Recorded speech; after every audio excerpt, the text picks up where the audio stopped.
Oh, jahat. Tengok warna dia. Oh, warna siap sekali dengan bunyi. Oh, tengok ni. Lambang dia DRM. Bawah ni ada merah sikit. Merah hitam duk ni. Jahat weh. Macam kayu-kayu merbok yang dah siap epoxy kan. Oh, lawa. Ni handle. Gator silicon custom. Tapak DRM. Tu ujung dia. Pak PC plastik. Bagi nampak dia punya action dia. Cincin pun ada banyak. Ada 9 biji cincin. Spek 410 LB. Road one piece 5 kaki 3. Pak tu one piece casting spek. Ni karbon lambang dia. Macam lambang tanduk sikit lah. Jahat ke lambang dia. 410 LB.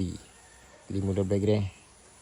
Okay, DRM. Barang premium. Buat main kolam ke, sungai ke, sebarang ke. Kalau air masing, haruan sedap. Action dia. Tengok. Oh, jahat. Sekali lagi lah. Ni aku suka. Oh, yang warna dia. Oh, handle lebih kurang dalam 15 cm lah kot ni. 15 panjang dia. Nak buat 2 hand pun boleh, single hand pun boleh. Yang berminat dengan road ni dapatkan sekarang.